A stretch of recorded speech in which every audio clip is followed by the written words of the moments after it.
وَلِلَّهِ غَيْبُ السَّمَاوَاتِ وَالْأَرْضِ وَمَا أَمْرُ السَّاعَةِ إِلَّا كَلَمْحِ الْبَصَرِ أَوْ هُوَ أَقْرَبُ إِنَّ اللَّهَ عَلَى كُلِّ شَيْءٍ قَدِيرٌ۔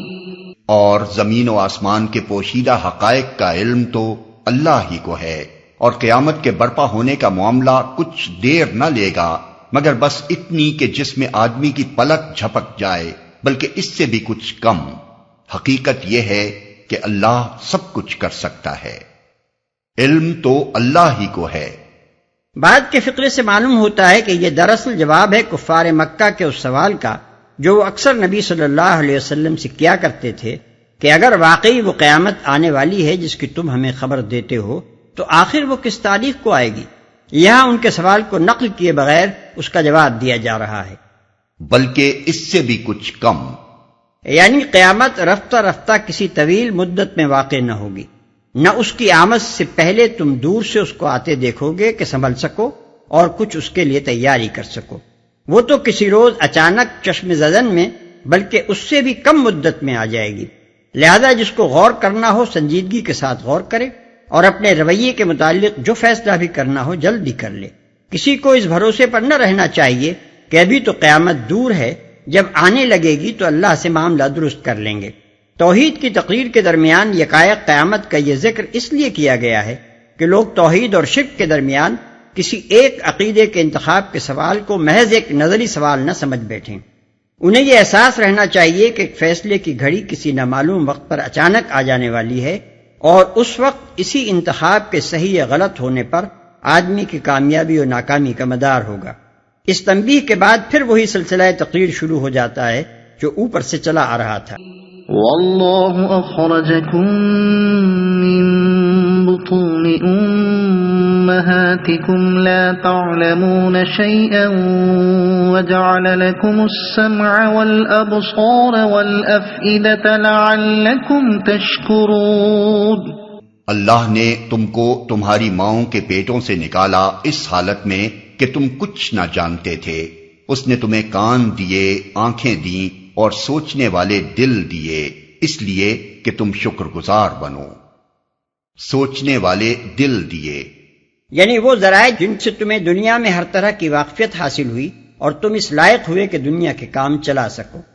انسان کا بچہ پیدائش کے وقت جتنا بے بس اور بے خبر ہوتا ہے اتنا کسی جانور کا نہیں ہوتا، مگر یہ صرف اللہ کے دیے ہوئے ذرائع علم یعنی سماعت، بینائی اور تعقل و تفکر ہی ہیں جن کی بدولت وہ ترقی کر کے تمام موجودات ارضی پر حکمرانی کرنے کے لائق بن جاتا ہے۔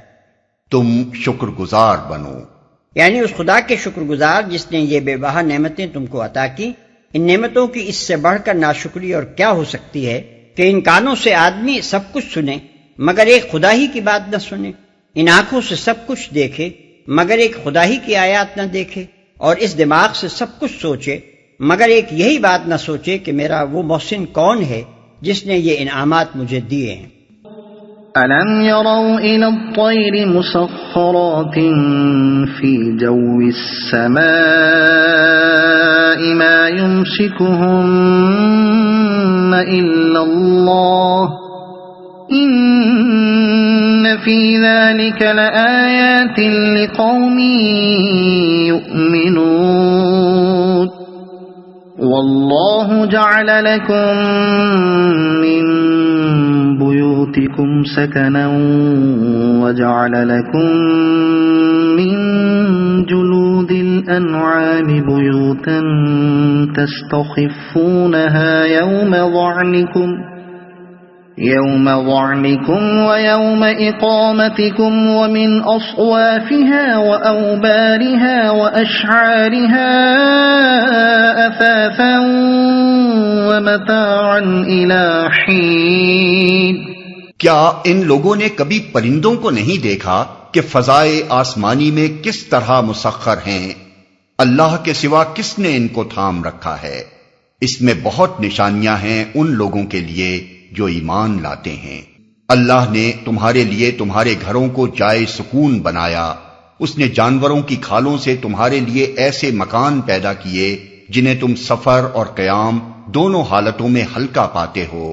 اس نے جانوروں کے صوف اور اون اور بالوں سے تمہارے لیے پہننے اور برتنے کی بہت سی چیزیں پیدا کر دیں جو زندگی کی مدت مقررہ تک تمہارے کام آتی ہیں۔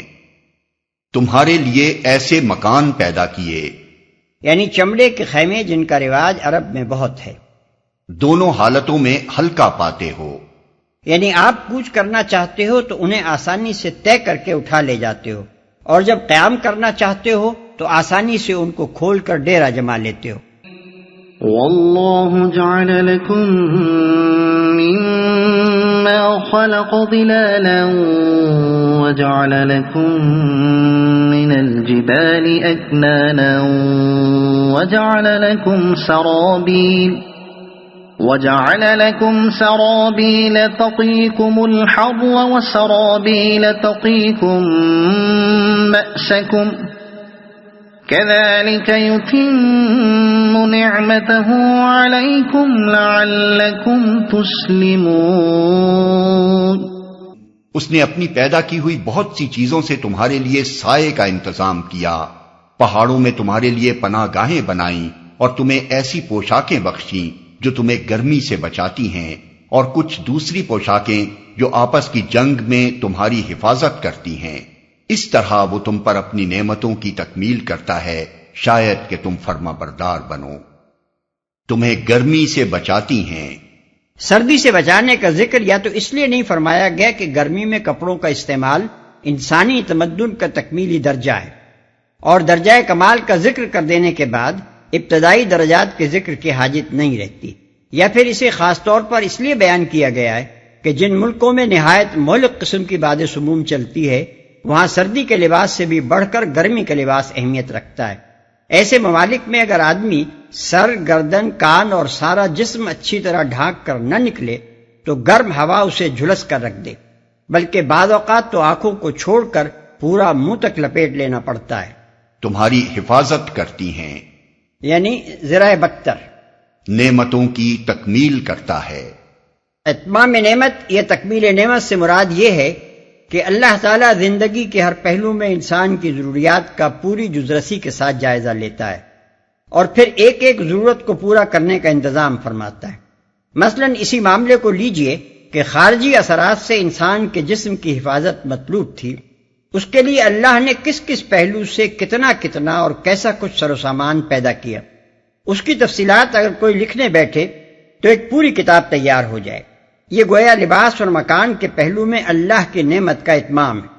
یا مثلا تغذیے کے معاملے کو لیجئے، اس کے لیے کتنے بڑے پیمانے پر کیسے کیسے تنوعات کے ساتھ کیسی کیسی جزئی ضرورتوں تک کا لحاظ کر کے اللہ تعالیٰ نے بے حد و حساب ذرائع فراہم کیے، ان کا اگر کوئی جائزہ لینے بیٹھے تو شاید محض اقسام غذا اور اشیاء غذا کی فہرست ہی ایک ضخیم مجلد کتاب بن جائے۔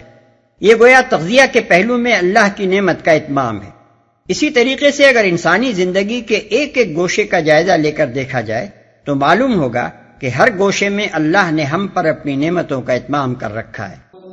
فَإِن تَوَلَّوْا فَإِنَّمَا عَلَيْكَ الْبَلَاغُ الْمُبِينُ يَعْرِفُونَ نِعْمَةَ اللَّهِ ثُمَّ يُنْكِرُونَهَا وَأَكْثَرُهُمُ الْكَافِرُونَ۔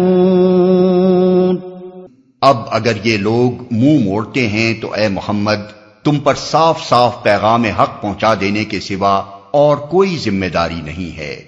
یہ اللہ کے احسان کو پہچانتے ہیں پھر اس کا انکار کرتے ہیں، اور ان میں بیشتر لوگ ایسے ہیں جو حق ماننے کے لیے تیار نہیں ہیں، پھر اس کا انکار کرتے ہیں۔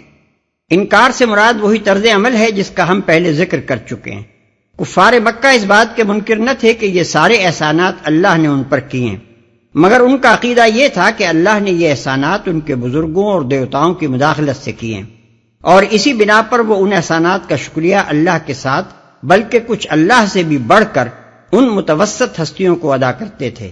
اسی حرکت کو اللہ تعالیٰ انکار نعمت اور احسان فراموشی اور کفران سے تعبیر کرتا ہے۔